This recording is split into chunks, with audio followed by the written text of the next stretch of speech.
Welcome back to the Person That Everyone Needs podcast. I'm your host, Webb Hoggard. Today we're going to be talking about the moment that Jonathan probably is most known for.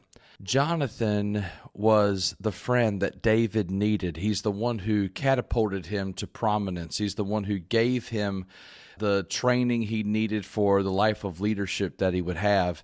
And it was Jonathan's willingness to pour into the life of David that sets David up for success, but it's also to the detriment of Jonathan's own throne.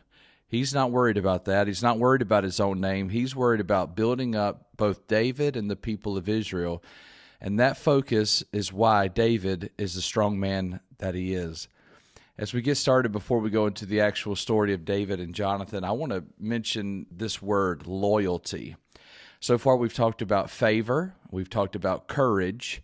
Today, we're going to talk about loyalty, giving firm and constant support to a person or institution. The wives who lived within the walls of the Weinsberg castle in Germany were well aware of the riches it held: gold, silver, jewels, and wealth beyond belief.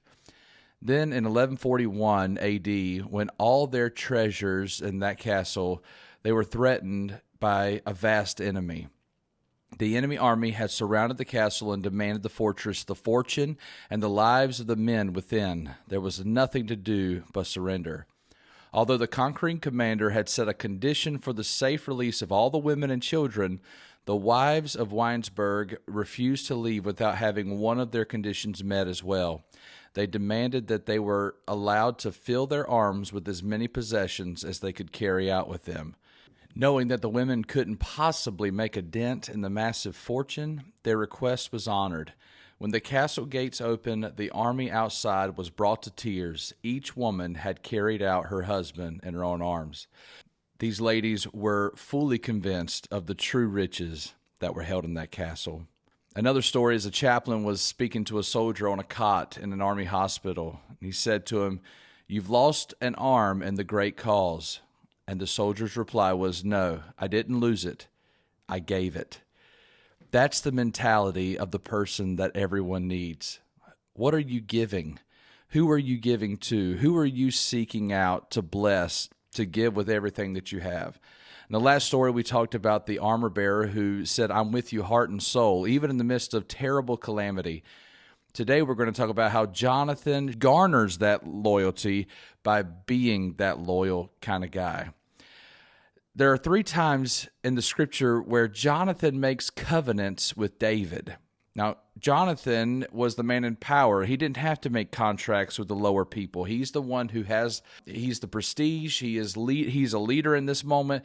So there's no need for him to actually take the time to even notice David, much less to invest in him, to create a relationship, and then to covenant with him.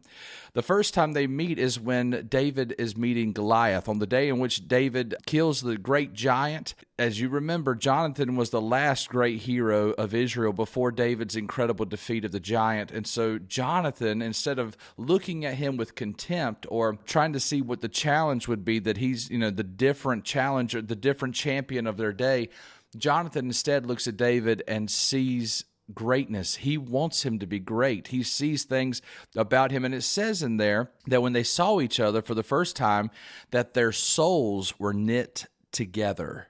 Their souls were knit together. That's the kind of friend that you want, that your souls are in sync with each other. You want to be around one another because you trust one another. And it says on that day that not only did their souls sync to each other, but Jonathan took off his princely garb, the warrior's armor that he had, and he gives it to David. He gives sort of, in a way, it's kind of like he's giving his royalty and handing it over to David. On this day, Jonathan decides to make a covenant with David. It says Jonathan covenants that David's life is more important than his own life, that he'll do whatever it takes to build up and to pour into David's life without regard for his own. That's the first covenant Jonathan makes. I think that's also the first covenant we ought to make with real friends. We're going to covenant to put the other person ahead of our own. we're going to put their interests, their desires, their wishes, their passions, their idiosyncrasies. We're going to consider those over our own. We're not going to tell them that they have to bend toward us. We're going to decide that their life matters more. Well, the story goes on, and their friendship continues to bud. But Saul, the father of Jonathan, continues to get more and more insecure around David. So Jonathan sets up a plan to kind of see if Saul is really as angry with David as David is concerned about. Jonathan is almost in denial that perhaps Saul doesn't really want to kill him, but when he finds out that Saul is enraged by David's absence at a dinner, he's ready to kill Jonathan as well. And so the way he sets the story up is he walks out with a boy and he's shooting an arrow, and he tells the boy that the arrow was beyond him, which was the signal for David to know that he needed to flee. He needed to run away as fast as possible. Well, they find a way to get to one another. Before they do, it's one of these last moments. I don't know if I'll ever see you again hugs. And he says to David, I'm covenanting with you today that I will consider your family as greater than my own family. Now, if it helps you out at all, a little bit of context there, at this particular point, David was married to Jonathan's sister. Okay, so when he says your family, he's talking about his sister, David's wife. But what he's also saying is David's got to go on the run now, and he wants David to know that his family will be taken care of. Jonathan will do whatever he can to protect the family of David while David is on the run. This is a significant promise. There are times when your friends need you to step in and take care. There's people that in your community right now that need you to step in and help and do whatever you can to help in circumstances with those that are close to them, that you've got to say, I'm putting your family above mine. And not long term, okay? I understand that your family is priority in your life, and they absolutely should be. But there are times where your friendship, what will speak the loudest in friendship is, how do you consider, how do you take care of, how do you refer to the family of those? Real friends love the entire family. And a friendship will disintegrate quickly if you are constantly trying to wrestle the friend away from the family. Your best bet as a good friend is to do everything you can to bless that family. Well, it goes on the run. David is on the run from Saul. For years, Saul cannot get past his insecurities and frustrations and pride, and so he's chasing down David with all of his heart, trying to end David's life. David has a group of men that come around him. These are men who started out as worthless fellows, but they become mighty, mighty men, warriors, men of valor.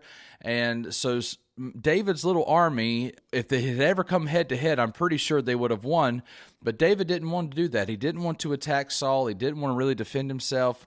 And there's a really peculiar place. Jonathan is in the camp with Saul, and there comes a time where he slips away from Saul's camp, most likely at night, and he gets into David's camp to have a conversation with him. And there, they are grieved that they understand that there's not a good chance that they're going to ever be able to live in peace with one another. They're never going to be able to be friends again. They're not going to be able just to hang out. It seems like the end of the road for this wonderful friendship. And it says that Jonathan, number one, there's first thing he does, it says he teaches David how to strengthen his hand in the Lord. Jonathan breaks out of his own camp to go get close to David, and then he teaches him how to encourage himself in the Lord. In the moments that David would have many darknesses in the future, he would take the skill that Jonathan teaches him in this moment, and it's what builds him up so that he can continue to build up the nation of Israel. It is a powerful thing that Jonathan decided not to build him up with flattery or with empty words about what he was going to do for him. He didn't promise him that he was going to fix everything for him. What Jonathan says instead is, remember who God says you are, and remind yourself that if he's brought you this far, he's going to bring you through to the very end. The second thing he does in this moment is he covenants for the third time. The first covenant was to David, your life is greater than my life. To second, your family will be greater than my family. And the third, he says to David, I will serve you while you rule. Your kingdom is more important than my place in that position. So I'm going to serve you, is what he says. I put you as higher than me. What incredible covenants, that your destiny is more important than my destiny, is what Jonathan says to David.